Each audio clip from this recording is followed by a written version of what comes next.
Greetings everyone, this is Rock and Roll Spotlight Show, and welcome to Fright Night. That's right, on this week's retro horror movie review, we'll be looking at the 2011 remake of Fright Night, featuring the late Anton Yelchin as well as Colin Farrell and David Tennant. Now, before we get started talking about Fright Night, the remake, we'll talk a little bit about the original. The Fright Night was a 1980s horror movie. It spawned a sequel, Fright Night Part 2. So it wasn't a flop or anything. It was a more tongue-in-cheek vampire movie. In a lot of ways, it could be kind of looked at as a darker, the darker version of My Best Friend is a Vampire. But the plot between the remake and the original is fairly similar. Suburban teenager Charlie Brewster finds out that his new neighbor, Jerry, is a vampire. Hijinks ensue. So cast-wise, we've got, again, as mentioned previously, the late Anton Yelchin as Charlie Brewster. He's a suburban teenager.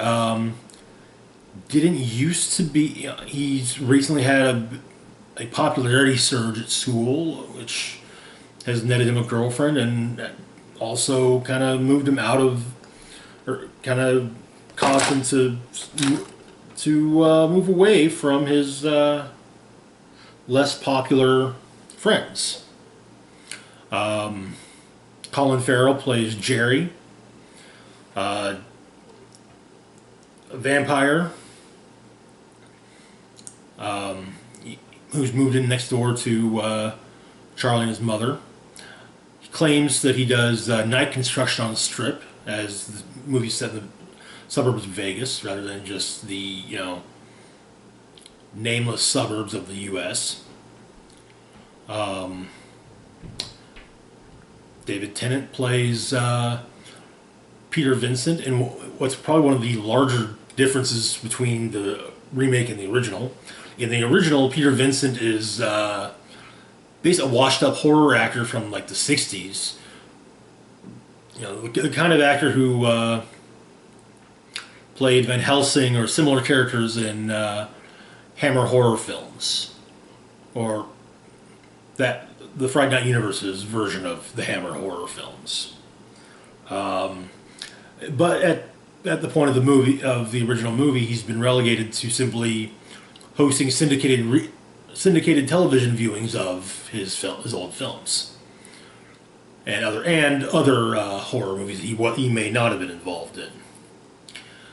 In the remake, he's a stage magician much more akin to Criss Angel, and to be perfectly honest, David Tennant completely steals the show.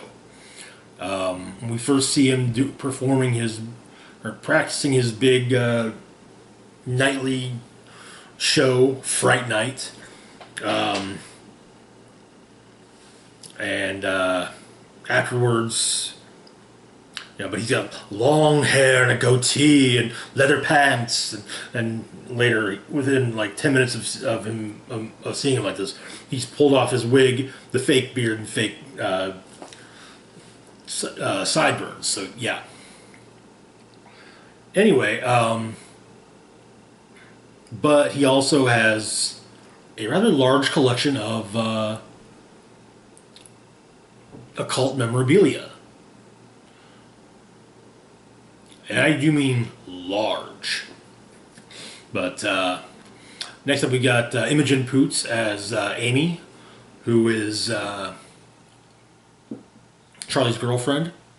Also, she's kind of portrayed. They kind of set up the idea that Amy was not the kind of girl that anyone would have expected Charlie to end up dating in high school, and yet somehow senior year they're together. Then we got Christopher Mintz-Plasse as Ed, Charlie's nerdy former best friend. They used to be inseparable, but well, yeah. Then Charlie got popular. And then Toni Collette plays Jane, Charlie's mother. She's a realtor. Honestly, she's happy to see people moving into the area, though she does kind of want to keep the property values a bit higher, so so that houses could be potentially flipped again. And we get a couple of really neat cameos. One in the form of Chris Sarandon, the original Fright Night's Jerry, as a motorist who gets killed by the remake Jerry about 2/3 of the way through the movie. And Lisa Loeb has a brief role as Ed's mother. So anyway, the movie begins. We see a family getting murdered by, as we learn later, Jerry. The next morning, we meet Charlie, his mother Jane, Amy, and Ed. Ed points out that yet another one of their classmates is missing. And in fact, this classmate was actually a friend of theirs years ago. We see some videos that the three of them made when they were younger.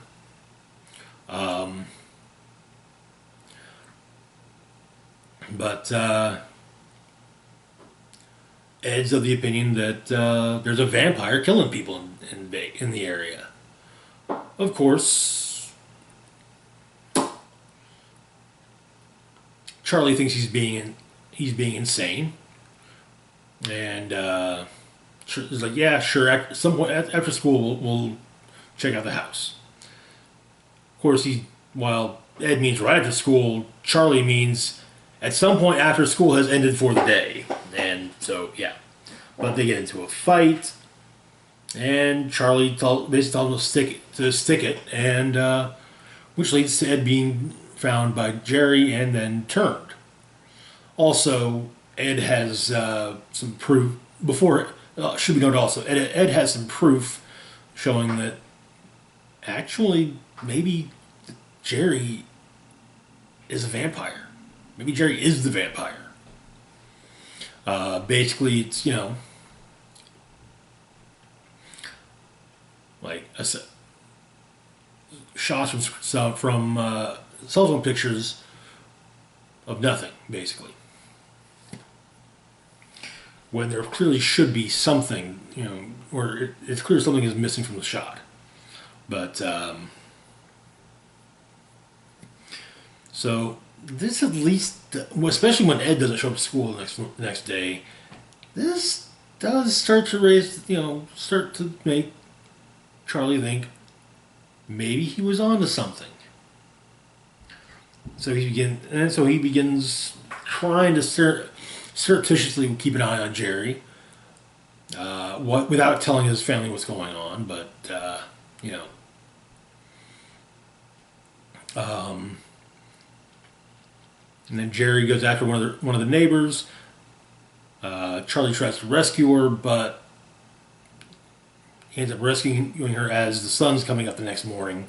So when she gets outside, she explodes in a blast of flame, blood, and ash. That actually looked pretty cool in the movie. I mean, that was actually one of the visual effects that looks good in the movie. So Charlie goes to talk to Peter Vincent.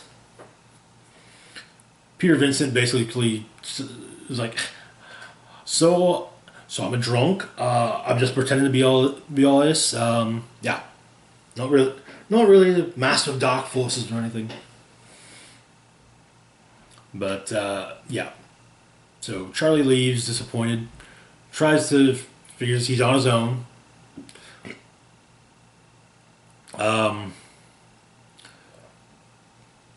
Jerry tries to start some trouble.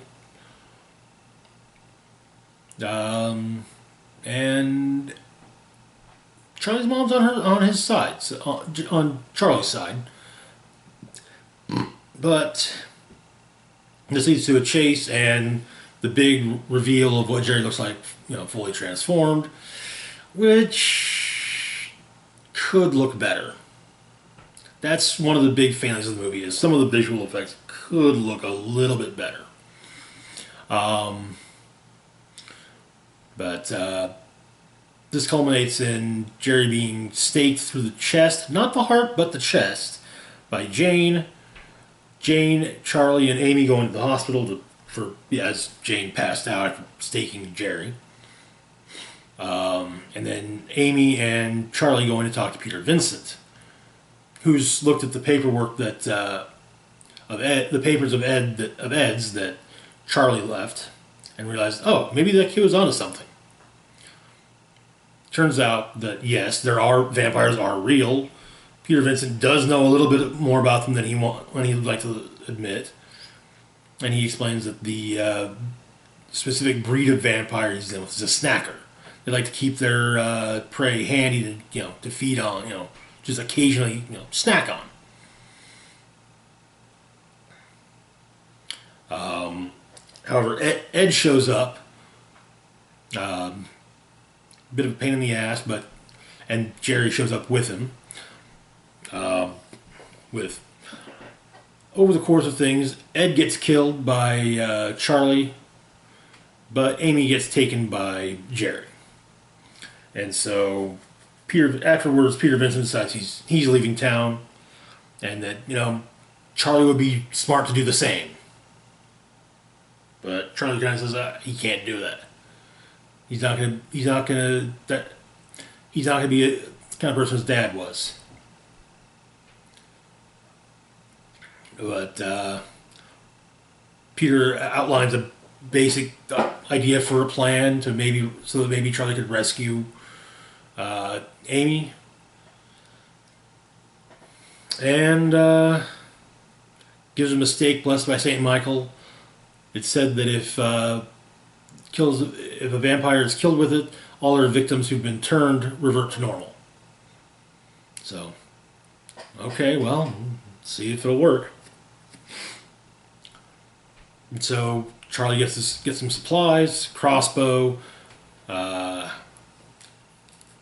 various other things, which I'll get into a little bit later.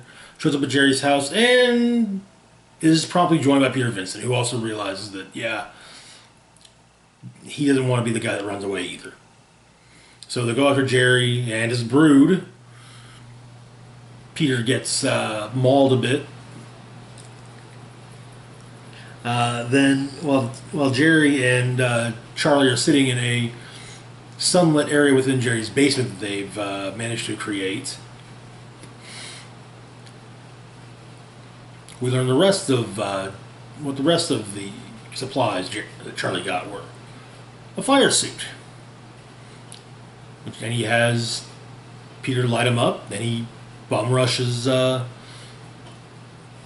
Jerry. The two of them fight it out while Peter exposes more of the basement to sunlight, knocking out supports, knocking out windows. And then Charlie stakes Jerry with the blessed stake, and his victims all do return to normal, at least the ones that haven't been otherwise killed. And happy ending. So that was Fright Night. Honestly, it's a solid remake. It's more of a solid update. Most remakes tend to just kind of say, I think that's the problem with a lot of remakes in general. And to be fair, a lot of the ones I'm covering here don't fall into that into the following trope. But a lot of them kind of just say, okay, change what needs to be changed to make it modern, and go. This actually makes lots. It bases, okay, here's we're maintaining the basic plot, but we're making changes we're changing things that wouldn't make sense now. And so, and it works. The biggest detractor in the entire movie is that some of the visual effects are a bit shoddy. And I think that's because this was back during the big 3D camera craze, and everyone was trying to have that 3D those 3D portions of their movies, and it just really, you end up with a lot of bad looking visuals. And so, And sadly, a lot of those scenes in this are scenes focused on Jerry when he's transformed, so he looks more goofy than scary. The cast is solid. The script is good. Like I said, David Tennant completely steals the show. I figure the only person who comes close to stealing movies, to claiming the movies their own as much as David Tennant does, is probably Colin Farrell. And even then, Colin Farrell plays Jerry in this just like predatorily smooth kind of manner, like a pickup artist.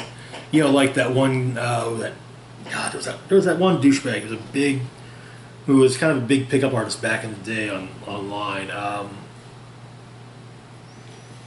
Oh God, what was it? Roosh V, I think. Yeah, I mean, he kind of comes off as being like a vampiric version of like a pickup artist in some way, in some scenes, which I think makes for a nice parallel to the predatory aspect of vampires. Yeah, all in all, it's a good movie. I think it's kind of, I feel like it gets a bit maligned mainly because of those visual effects. And I think people focus too much on the visual effects, and I can understand they are kind of jarringly not good. But I think the rest of the movie really does at least somewhat make up for them. So I guess to rate this, I'd probably put it at a 3.5, 3.5 out of 5. Definitely a good horror, a good tongue-in-cheek horror movie. A fitting update of the original. And almost a fun movie, just a fun and scary vampire movie. With, like I said, a good cast, a good script, and mostly all right visual effects. Anywho, that's all for now. As always, feel free to like, share, and subscribe. Links to my Facebook, Twitter, Patreon, and PayPal can be found in the description box down below. This is Rock and Roll Spock signing off, saying, live long and rock hard.